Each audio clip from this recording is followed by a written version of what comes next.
اور میں حلفاً کہتا ہوں، لوگ کہتے ہیں جی آپ کیوں قسم کھاتے ہیں؟ اس لیے کہ ہم نے ایک بڑی بے یقینی اور غیر یقینی کی فضا اس ملک میں پیدا کر دی ہے. تو میں اللہ اور اس کے رسول کو حاضر ناظر جانتے ہوئے اور گواہ بناتے ہوئے ہر جگہ یہ عہد کر رہا ہوں، آپ میں سے جو صاحب جس طرح سے تسلی کرنا چاہے وہ تسلی میں کروانے کے لیے تیار ہوں کہ میں اپنی ساری زندگی میں کسی سیاسی جماعت کا انکلوڈنگ دس پارٹی انشاءاللہ جو اس تحریک کے نتیجے میں مارز وجود میں آئے گی، کبھی کسی طرح کا کوئی سیاسی، کوئی حکومتی، کوئی سرکاری عہدہ نہ لوں گا، نہ اس عہدے کا امیدوار ہوں گا، نہ کسی کے اصرار پر وہ عہدہ قبول کروں گا. نام جو ہے اور پرچم، ابتدا میں آپ پرچم دیکھیں گے انشاءاللہ، اور اس کے بعد جو تحریک ہے اس تحریک کا نام جو سیاسی جماعت نہیں ہے، سیاسی جماعت کے طور پر کہیں رجسٹرڈ نہیں ہے اور نہ ہی رجسٹرڈ ہوگی انٹل کہ ایک سیاسی جماعت ڈیموکریٹک طریقے سے وجود میں آ کے ڈیموکریٹک طریقے سے اس کے عہدیداران منتخب نہیں ہو جاتے. تو یہ وضاحت آپ سب دوستوں سے ذرا پلیز دیکھیے گا. جی جناب.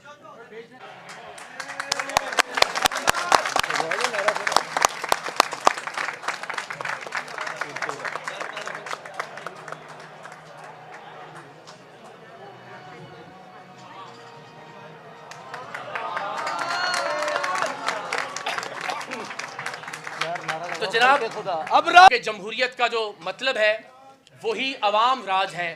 ہم نے اس ملک میں آج تک فوجی راج دیکھا، ہم نے اس ملک میں گورنر راج دیکھا، بھٹو راج دیکھا، خان راج دیکھا. اب سے انشاءاللہ عوام راج کا آغاز ہوگا. اس تحریک کا نام ہے پاکستان عوام راج تحریک.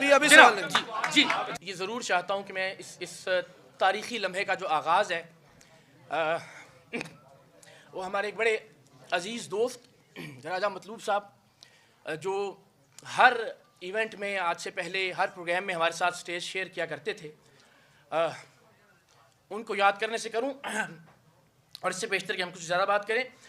میں آپ سب سے یہ درخواست ضرور کروں گا کہ پلیز اس بات کو تھوڑا سا انڈرسٹینڈ کیجیے گا جب بھی ہم اس پریس کانفرنس کو رپورٹ کریں کہ ہم آج کسی سیاسی جماعت کے اعلان کے لیے یہاں اکٹھے نہیں ہیں.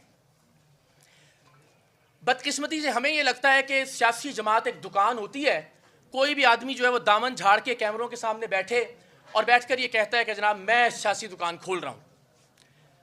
انفارچونیٹلی دکانیں یا سیاسی جماعتیں بدقسمتی سے پاکستان میں اس طرح سے کھلتی رہی ہیں. میں یہ سمجھتا ہوں کہ سیاسی جماعت چونکہ کوئی دکان نہیں ہوتی، کوئی کاروبار نہیں ہوتا کہ جس کو اچانک سے کھول لیا جائے.